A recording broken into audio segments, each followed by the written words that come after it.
So just a really brief introduction to who we are. So I'm from Judgement Index, and I will tell you what that is because I'm going to reference some research during this talk, so it is relevant to tell you, but I will try and keep the introduction pretty brief so we can get into it. So the Judgement Index is an online assessment, takes about 10 to 15 minutes, and it measures behaviours, specifically value-based behaviours. And our clients use that as part of their recruitment process for interview. They use it as part of staff induction, and they use it for staff development and appraisals as well. As well as that, we are leadership experts. In fact, we wrote the book on it. The Care Leaders Handbook is an Amazon bestseller. You can actually grab a copy today if you want to. Our stand is literally outside here on the right-hand side, just a couple of stands down, so come and chat to us later. And if you recognise my voice, I know Ricky does because she spoke to me earlier, I used to host a podcast called The Road to Outstanding. There's over 60 episodes, interviews with various care leaders, talking about their challenges, their successes, so go and grab that wherever you listen to your podcasts. And I'm going to put a QR code on the screen. Now, if you have a phone and you want to scan that QR code, what you will get is some freebies, and you'll also get my slides from today if you want them afterwards. Now, if you're not quick enough, don't worry, I will put it back up at the end and you'll be able to get that. But today, really, it all boils down to leadership. And we're going to be looking at a case study, and I'm going to be sharing with you some strategies on how to develop leaders, develop the culture, and positively impact staff retention. I hear so much about recruitment, but if we could get staff retention right, then that's half the battle. So that's what we're going to be looking at today. So, a confession to start. This was not supposed to be a talk about leadership. Actually, following on from our research on outstanding rated managers, which was a few years ago, I decided to look at the next step with that, which was what does an outstanding team look like? Is anyone outstanding in here? Is anyone rated outstanding? Is anyone aspiring to be outstanding? Yes, nods, hands, okay, brilliant. And so what I wanted to do was take an outstanding team and look at what the qualities of that outstanding team were. What is that thing? What's the secret? What's the magic sauce that makes the team outstanding? And so one thing that I hear over and over again from people is we can't find the right people. We can't find the right people. Well, what is the right people? What do the right people look like? And I wanted to understand that. Would they have some of the qualities that you can see on screen now? Are these the sorts of qualities that you're looking for in your staff? And what I thought is if we could see what outstanding looked like, then that would give people an idea of how they should be recruiting or what kind of qualities they should be looking for in their new hires. So to do that, what I did was I found an outstanding rated care home called Castleford House. They can't be with us today, which is why I'm recording it so that they can watch back later. And we had the entire home, about 70 people, take the Judgement Index assessment. Because what we measure is value-based behaviours, I thought this will give us the answer. This will show us what an outstanding rated team looks like. So we did that. They all took the assessment, but we need something to compare it to. So what I did was I took a few of our existing clients, homes which are good but not outstanding, and we had their results all compiled, so we looked at the averages, and then what I've created is what we call a composite. So it's all the average results, and I'm going to show you that first. Now I appreciate that not everybody will be familiar with what our reports look like, but just to kind of give you an idea of what we're seeing here. So remember, this is an average across multiple different homes. And actually, when I looked at this, I thought, this is already pretty good. We've got nothing in the kind of development categories. You can see that the overall category score is moderate. And actually, there's some really great things here. If you're kind of reading through some of these, you can see that people skills, I mean, it's one of the top things we're looking for, really, isn't it, in care employees? People skills, preferred, that's fantastic. We've got things like care and compassion, really at the heart of any care organisation. We've got great trainability, we've got work ethic, we've got the ability to handle stress. So I thought this is actually already a good sign that you know, people are hiring people with the right qualities, with the qualities that we want from care workers. So now what I'm going to do is I'm going to show you the results of the outstanding team. I've done the same thing, I've taken the averages, I've created a composite, and I'm going to lay that on top of these results in yellow so that we can see the difference. Are you ready? Okay, so this is where I started to realise that my talk was about to fall apart. Because actually, there's not that much difference here. Yes, the category result has moved up to preferred. We've got 2 scores which have moved from moderate to preferred, but overall, when you look at this, there's not a huge amount of difference between the good teams and the qualities of the outstanding team. So this is where I had a little cry and thought, what am I going to talk about at the show now? Actually, there was less than 10% difference between these people, these 2 groups. And research says that if there's less than 10%, then it is not significant. There's no significant finding here. Slight differences, yes, they were slightly better, but not really enough for me to come here and do an entire presentation about what made this team outstanding. And so what this was saying to me is that actually all of these people have the qualities to be great care workers. So if they all had those qualities, what was the difference between the outstanding home and the good homes?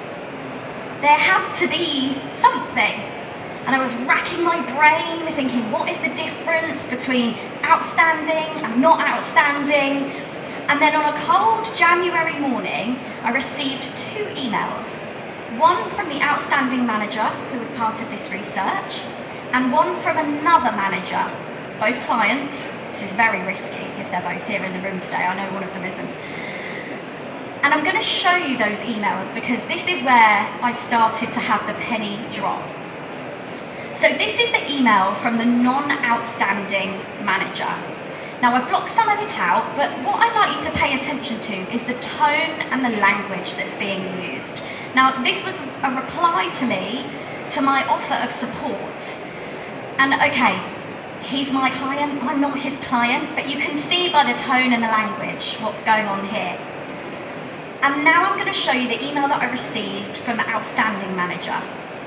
Now I've left a little bit more in because if any of you were working in this sector in January, which I'm sure you were, you'll realise that yes, COVID, we were having a bit of a resurgence of COVID, and it was a pretty dire time for a lot of people. So I left some of the text in, but look at what's underlined in orange. The team are incredible. Spirits are high. We're going to kick the shit out of COVID. So when you look at these 2 emails from these 2 managers that I promise you I received them on the same morning, if I asked you which manager would you like to work for, manager number 1 or manager number 2, which one is it going to be? Number 2. And that's when I realised this talk needs to be about leadership. And so, what I realised when I started to dig in with this outstanding manager is he was actually doing a lot to drive the culture in his care home.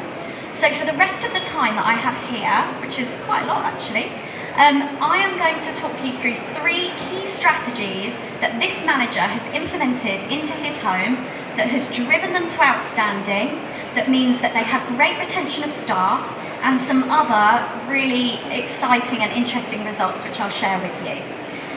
What I'd like you to think about today, does everybody in here identify with being a leader? Are you a leader? Show of hands. Or aspiring leader? Okay. So what I'd like you to do for the rest of the time here today is hold yourself accountable a little bit and say, am I doing these things? Could I be doing these things? And let's see what momentum we could get when you leave today. So, strategy number 1 is all about driving the culture. I've mentioned culture already. Now, this, which I'm going to describe to you, this manager actually got the idea from our book, which is lovely. And what he did was develop some workshops to look at the values of the company. Now, values are at the heart of any care organisation, but are your values meaningful?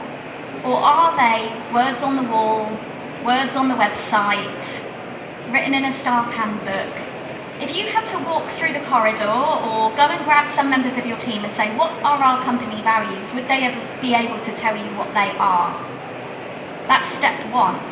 Step two, would they be able to tell you what they mean? And that is half the problem.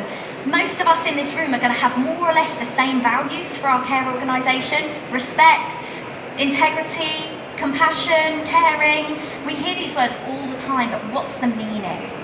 And so we have a chapter in our book, and this is what this manager had done, was take those values and turn them into longer sentences, and he did this with the team. So they ran a workshop and they said, okay, this value, what does it actually mean? And they turned them into something that we call culture statements. So this is not about how the staff are interacting with the residents or with the clients, it's about how they interact with each other. How do we want to operate as a team? Okay, so we have a value of teamwork. What does that mean?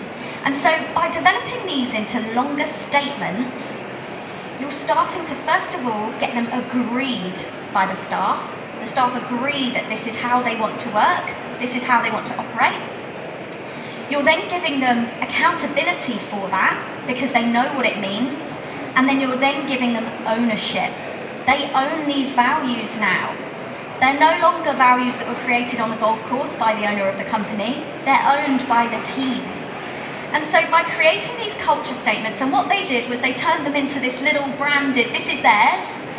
They also linked it with outstanding for them as well, because that's a real key part of their culture. And they developed these into something more than just words on the wall. Interestingly, honest, they were talking to me about this one, and they said honesty is really important to us because we believe that we should always be kind to each other, but not necessarily nice. They felt like after their discussion in their workshop that nice meant that they could get away with lower standards, or that they were a bit afraid to tell each other, call each other out on things. So they said always be kind, but be honest. And that's what they agreed. So they owned these statements, they agreed to them, it gave them accountability to call each other out actually if they weren't living by the culture that they were trying to create. And so what's the result of this? You're starting to build a culture of self-leadership, of people who feel empowered to say to each other, hey, hang on a sec, you agreed to this value, this is how we've agreed to be with each other. And so it can start a really powerful momentum and start to drive that culture of self-leaders, because everyone in your organisation is a leader, if not of anyone else, of themselves. And the result of this is that you're starting to create a culture that people do not want to leave. Bringing it back to retention, would you leave a company that was making this type of effort for you all to be kind of building and developing this culture together? Maybe not. And so it sounds like a really simple exercise, but have you done it? And if not, why not? And could you? I'm sure that you could all go back and pop this in the diary and start to develop that culture of self-leadership. And we're going to look at the long-term results of that in a second. But moving on to the next strategy. Now this is about getting a really tough induction process. Now, this team, after developing this culture, after agreeing to it, they did not want to bring anyone into this organisation that was not going to adapt to the culture that they had worked so hard to build.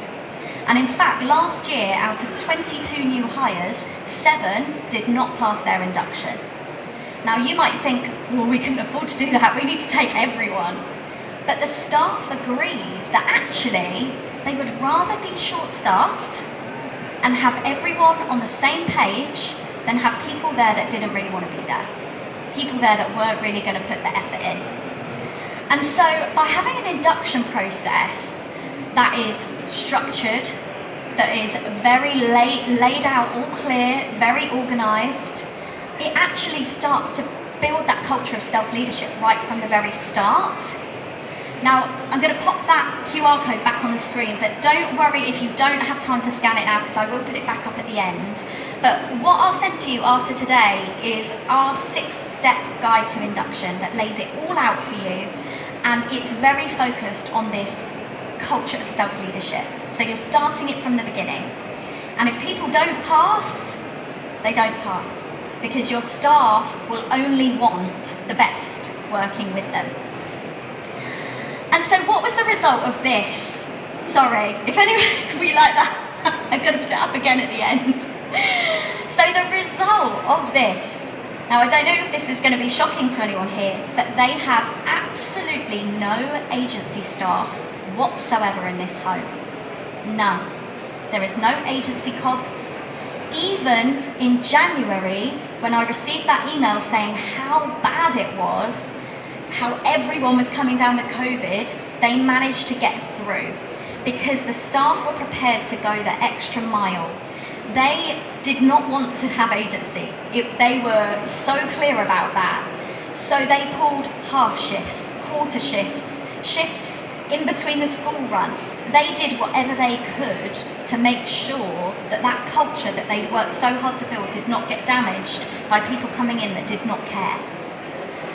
So if you had no agency, what would that do for you in terms of costs? How much would you save if you could just write agency off straight away? I'm seeing some nods. And the third strategy, I've got plenty of time. I will have time for questions. The third strategy, now this is something close to my heart, and if you connect with me on LinkedIn, you'll see I write about well-being all the time. Everything is focused on the well-being of the residents, the well-being of the clients. What about the well-being of the staff? Now, the stats that you're seeing on the screen actually aren't from this home. One exercise that we do with our clients every year is they have their entire home or home care company take the Judgement Index assessment. They use it as part of their appraisal process, but what we do in the background is we take a look at things like well-being issues. Where are the collective areas that staff are struggling? And so this is actually an amalgamation of lots of clients. So you can see what we're typically seeing in care organisations. 39% of care staff have a self-esteem issue, low self-esteem. I'm going to come back to that one because that's really important. But what you can do by looking at, and you know, I'm not here to do a sales pitch, I'm not here to say, put your whole team through the Judgement Index, but you can look at this for yourself and make your own judgment on where your staff might be. Self-criticism, 30%. So if you know that a third of your staff are highly self-critical, they're going to beat themselves up about things that don't go right, they're going to drive themselves down, they're going to be negative towards themselves, how's that going to impact on the culture? Because what you can start to do when you know these things is say, okay, well, what about our team leaders? What about our deputies? Are they driving a culture of self-criticism? Are we quite negative to our staff? And what is that? I'm seeing some giggles here. You know, if we're quite critical, because it's a lot of the nature of care, isn't it? You're trying to find what mistakes could happen, what could be done better next time. But actually, is that driving a culture of self-criticism within your organisation? And so when you know that, you can start to think of things like, okay, how can we bring in some gratitude for our staff? How can we make our staff feel valued? Because you don't want staff that are overly self-critical, you want staff who have confidence and who have this level of self-leadership to drive that culture. Assertiveness, another example. With assertiveness, it's a real key one for safeguarding. You need your staff to be able to speak up if they see something that they're not comfortable with. So if, I think it's 26% of your staff have an assertiveness issue, what can you do about that? Is it because they don't feel comfortable speaking up because they're scared? Is it because, probably worse, they can't be bothered? So when you know that you have well-being issues like this in your home or organisation, you can start to do something about it. You can start to say, right, assertiveness, let's watch some YouTube videos. It can be as simple as that, but start to pay attention to the well-being of your staff. If anybody is connected with me on LinkedIn, you'll see that I wrote, I hope a person's not here, but somebody had done some self-care packages for their staff, and I was like, no, that's not it. We need to be looking at these types of well-being issues and seeing how we can fix things at the root. Because if your staff have more confidence, and confidence, I will say, is the absolute key here. How can you build confidence in your team? 39% with a self-esteem issue. That's a huge portion of your staff. So ask yourself these questions and think about how you can start building confidence, because when you build confidence in people, you will start to drive that culture of self-leadership. It will all become easier because they'll feel more comfortable in themselves, they'll feel more comfortable challenging each other to get on board with the culture that you're working hard to create.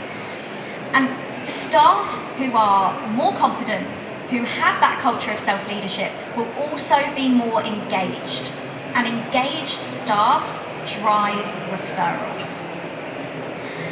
Now, who would like a stat like this for their company? This is back to the outstanding home. 45% of their new hires came from referrals from existing staff. Now, if 45% of your staff came from referrals, new hires came from referrals, what would that do to some of your recruitment costs, your job boards and things like that? You're going to bring those costs right down. And not only that, the staff are going to be referring you to people that they think will fit with the culture. So the chances are you'll bring better people into the organisation. Now, I spoke to Neil Eastwood from Care Friends, if anybody knows him, the care referral app. And he told me that the benchmark is normally 7%. That's normally what they expect for referrals. So he fell off his chair when I said that this company was at 45%. So what is that going to do for you in terms of costs? We've already looked at no agency. Now we're looking at this amount of referrals. So this has all come from 3 simple strategies. 3 strategies that you could go away and start to put in place tomorrow, and you don't even need to do the work because we've done it for you. We've got that 6-step induction guide. You could go and start working on that tomorrow. Well-being, I've given you the collective stats, so you could use those and go back and start looking at your home. Hey, do we have a culture of self-criticism? What can we do about that? And then the culture statements, I mean, I've told you how to do it, but this is all things that are actually not going to cost a lot of money that you can go back and start to put in practice. And look what the result is. It's driven a culture of people that not only feel like they're self-leaders and they feel empowered, but they also feel confident. They feel like they're accountable. They're bought into the company values. We've got staff staying, because why would you ever want to leave a company like this? They're referring their friends, they're referring people that they know. It's making a massive impact on recruitment costs. And what could it do to your CQC rating? Now, I think CQC rating is the byproduct of this, but I know it's very important to a lot of people, and obviously it's important to this home. And it all boils down to one thing: leadership. So my final question for you today: are you up for it? Thank you. So, we have got time for questions.